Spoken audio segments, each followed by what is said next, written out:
Bonjour à tous. Alors on se retrouve pour cette première vidéo de cette longue série qui débute pour le montage des débutants. Donc ici on va monter un chironome ou chiro. En fait c'est une larve qu'on retrouve principalement dans les réservoirs et les plans d'eau et qui est vraiment une grande part importante de l'alimentation des poissons qui sont dans ces eaux. Tous les montages que je vais effectuer dans cette série vont être faits sur des hameçons de 10 pour qu'on puisse bien voir, vous puissiez voir en détail sans trop zoomer et perdre en qualité. Donc après je vous dirai à la fin en quelle taille vous pouvez monter ces mouches. On va utiliser ici un fil 8-0 de chez Uni. Donc 8-0 est la taille que vous retrouvez ici, on en mentionné sur les bobines. Donc vous avez différentes tailles de fils et qui sont appropriées au montage que vous allez effectuer. On va dire que tout ce qui est nymphe, tout ça, vous pouvez choisir un fil plus costaud parce que c'est quelque chose qui va couler, donc ça a peu d'importance. Donc on va utiliser des 6, 8 0, ainsi de suite. Les 3 0, ça commence à 3 0, ça va être plutôt pour les montages carnassiers. Ensuite, on va jusqu'à du 14, 18, 0, voilà. Mais voilà. Dans un premier temps, moi je vous conseille, on va dire pour faire à chaque fois dégrossir aussi, on va dire le 6-0 pour vos nymphes, le 8-0 pour vos sèches. Voilà, on va faire grossier, on va faire comme ça. Alors, dans un premier temps, on va placer, donc j'ai mis mon hameçon à l'étau, donc là c'est un hameçon courbe, dit K10. Il est sans ardillon, comme vous pouvez le voir. On va se placer, moi je suis gaucher, donc après, voilà, faut adapter en fonction de. Je place mon fil sur l'hameçon et j'enroule. En passant derrière, devant, derrière, devant. Le morceau que vous avez ici, on ne va pas le couper. Il va nous servir en fait, vous donner approximativement un angle de 45 degrés. Et en fait, votre fil, quand vous allez l'enrouler, il va venir se positionner sur celui-ci et automatiquement se glisser à spire jointive et faire des enroulements. Parce que là, on veut vraiment recouvrir le fil, l'hameçon de fil. Donc, vous voyez, comme ceci. Et là, vous pouvez accélérer. Si vous voyez l'hameçon par endroit, c'est pas grave parce qu'on va faire un aller-retour.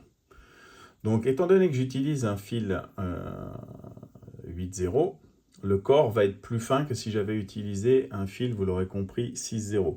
Là, le fil est plus gros, donc l'aller-retour va faire un corps plus volumineux. Donc, on pourrait faire un chironome uniquement comme ça. Descendre avec notre fil, on le coupe, on remonte. Là, on va faire l'apport d'un fil de cuivre. Donc, le fil de cuivre va être pour cercler le corps et lui donner un côté plus naturel, ce que ressemble la larve de chiro au naturel. Le fait que ça soit brillant, vous allez me dire, c'est pas très naturel. Non, ça sera le côté attractif de votre chironome. Donc, on le positionne comme ceci sur le dessus. Je reviens un peu en arrière pour le fixer. Ensuite, ce fil, on n'en a plus besoin parce qu'on va se servir pour les enroulements du fil de cuivre. Donc, on prend le même principe. On vient et on descend. On descend côté courbure, donc ici. Et ainsi de suite. Voilà.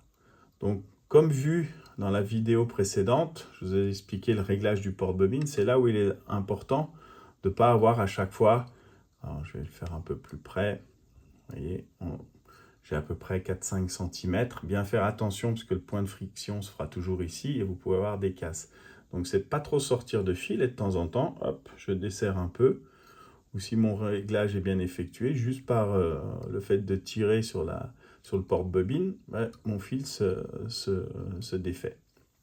Donc voilà, ça c'est pour l'enroulement. Vous voyez, je vous expliquais aussi concernant le piquant sur la vidéo de présentation de comment fixer un hameçon. Là, je décale mes passages. C'est sûr que si je viens frotter une fois comme ça, 2 fois, la 3e fois, à mon avis, c'est la casse et on est bon pour reprendre le montage à une étape un peu précédente, souvent, si on n'arrive pas à récupérer. Donc là, je descends un peu dans la courbure. Donc on va descendre à peu près au milieu de celle-ci. Donc je descends encore. Voilà. Là, ça me paraît pas mal. Donc ensuite, je vais remonter avec mon fil de montage. Donc, vous allez me dire, ouais, pour faire les spires, vous essayez de faire au mieux, que chaque tour colle au tour précédent. Et puis si ce n'est pas le cas, ce n'est pas le plus important, parce que là, votre corps sera recouvert. Alors après, l'avantage avec un modèle rotatif d'étau, vous pouvez regarder si ce côté, vous avez aussi bien rempli que celui-ci. Parce que celui-ci, vous le voyez en permanence, que celui-là, parfois, on peut avoir des trous ou autres. Donc là, c'est l'avantage un peu aussi de ces étaux rotatifs. Donc on vient en direction de l'œillet et on va former une tête. Alors on peut la laisser rouge, là on va vraiment simplifier. Certains modèles de chironome sont noir tête rouge, rouge tête noire, enfin il y a plein de panels de couleurs. Et voilà, là on va rester sur le rouge pour simplifier l'action. Donc je viens me placer une première fois derrière l'œillet, je reviens. Parce qu'on va devoir faire une tête sur cette partie-là. Mais au préalable, il va falloir qu'on enroule notre fil de cuivre. Donc notre fil de cuivre, je vais l'enrouler ici dans le même sens que le fil de montage. D'accord ? J'expliquerai sur un montage suivant. Il y a une autre façon de faire, vous aurez compris l'inverse, et qui a une incidence en termes techniques. Mais là, on fait dans le même sens que les enroulements de fil de montage. Voilà. Et là, on obtient des annelures de par le cerclage. Voilà. On va venir bloquer notre fil de montage. Donc on fait quelques passages par-dessus, quelques passages dessous, et ainsi de suite. Là, on va se munir de ciseaux justement destinés à ces coupes de cuivre et de plomb. Voilà, là on a notre cerclage qui est effectué. On va former maintenant une tête en faisant des allers-retours entre l'œillet, ici, et la partie ici où on a fait notre point de fixation de notre cuivre. Et en faisant ces allers-retours, dans un premier temps, on couvre un peu toute la partie où on a fixé le fil de cuivre pour pas qu'on le voit. Et puis, on va surtout faire des allers-retours et à chaque fois, on va réduire l'empattement qu'on va prendre. On va faire un peu comme une olive. Donc, vous allez au départ jusqu'à l'œillet, hop, vous allez à la fin. Alors là, je suis avec du 8-0, donc forcément, ça va être plus long qu'avec du 6, mais c'est pas grave.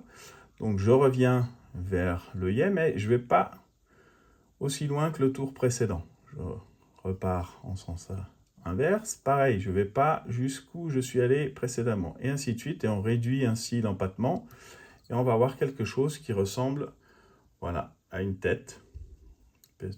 On dit une petite olive. Donc voilà.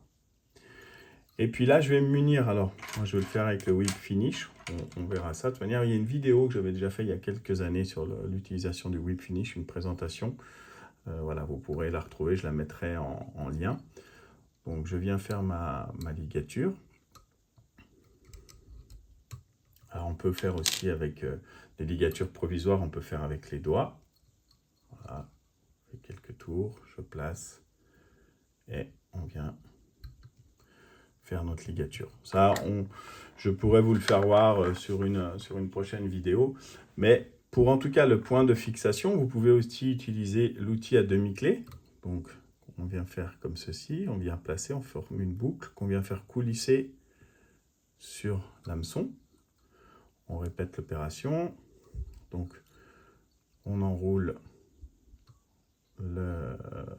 l'outil qu'on vient faire coulisser. Ah, ça va pas. Voilà, on va retrouver comme ceci. Voilà. Et là, on fait coulisser le tout. On positionne. Je vais essayer de cadrer. On fait 2 tours sur lui-même. On vient se mettre justement le trou que vous avez ici vient se placer sur notre œillet et on fait coulisser. Et là, vous formez une ligature. On tend tout le temps vers le bas. Je répète. Donc, on pose dessus. On fait une boucle, on tourne sur lui-même, 1 fois, 2 fois. On vient le placer l'outil à demi-clé et on vient faire coulisser notre fil sur celui-ci et qui vient capturer, en fait, à façon d'un lasso, l'œillet. Voilà, là on a fait notre nœud final. Reste ici on va vernir. Alors là, vous voyez, il y a un petit morceau de fil. Alors, soit on le plaque comme ceci, soit alors vous pouvez utiliser, en faisant très attention, un briquet. Vous allez passer, je vais essayer de ressortir la fibre, voilà. Voilà, comme ceci, et hop, on passe dessous. Et là, on a réduit le petit morceau de fil qui dépassait. Pourquoi? Parce que là, ici, je vais le faire avec de la résine UV. On va vernir notre chironome afin de le consolider, lui apporter du brillant qui fait que c'est un insecte vivant. Donc là, je place, vous pouvez avec du vernis, ou là, la démonstration se fait avec de la résine UV. Donc, je place une goutte. Et puis, avec l'aiguille, hop, je répartis le vernis. Alors, on va apporter de la solidité et puis surtout du brillant, comme je vous disais. On peut accentuer si on veut sur la tête pour faire une plus grosse tête, former la goutte ici, ainsi de suite. Voilà, c'est bien répartir votre vernis, ce qui va faire que votre chiro va être beaucoup plus solide. Parce que sinon, si vous ne le faites pas au premier poisson pris, ben, voilà, vous allez avoir de gros problèmes. Donc, on va passer celui-ci à la lampe UV. Voilà. Hop. Là, on polymérise de par cette action. Si vous le faites avec du vernis, il faudra certainement donner 2 couches. La première va s'imprégner dans le chironome, et puis la deuxième va vraiment faire cet aspect que vous voyez maintenant, un peu brillant, et puis un corps un peu plus important. Donc voilà, alors en termes d'ensuite, donc moi je vous conseille quand même de faire quelques montages comme celui-ci, faire un peu des séries, ça ne sera pas perdu, hein, vous allez les utiliser dans le temps. Vous pouvez monter sur taille d'hameçon 10, 12, 14, 16, 18 si vous le souhaitez. Ça vous apprendra à faire les proportions, mais ça on le verra sur des mouches on va attaquer la série par la suite avec des pheasant tail, où là, l'histoire de proportion de matériaux sur une mouche et la décomposition du corps vont faire que ça va être assez important de travailler sur plusieurs tailles d'hameçon pour à chaque fois adapter un peu les proportions. Pas se retrouver avec une pheasant tail de 10 avec plus ou moins le même corps sur un hameçon de 12 où on n'a plus de place pour faire la tête. Voilà, c'est un peu ça dans l'idée, hein, en termes de proportion. Donc voilà, ça c'est un premier jet, c'est vraiment tourner du fil sur un hameçon, bien placer son fil. Là on a fait l'apport d'un matériau, le fil de cuivre, qu'on va retrouver bien souvent sur des nymphes, ou un cerclage sur des sèches. Donc c'est toutes des étapes que de toute manière vous allez retrouver tout au long des montages futurs. Donc voilà, écoutez, j'espère que cette vidéo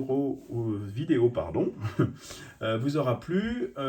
S'il y a quoi que ce soit, surtout n'hésitez pas à utiliser les commentaires pour poser des questions, des suggestions, savoir s'il y a des choses qu'il faut que j'explique mieux. Voilà, on va essayer de pas trop passer, parce que pour ma part, c'est un peu, voilà, c'est toujours difficile de se remettre à la place d'un débutant. J'essaye de faire comme si j'avais quelqu'un en face de moi qui était néophyte. Mais voilà, n'hésitez pas, en tout cas, ça sert à ça. Et puis surtout, likez si vous voulez. Au plaisir, merci, à bientôt.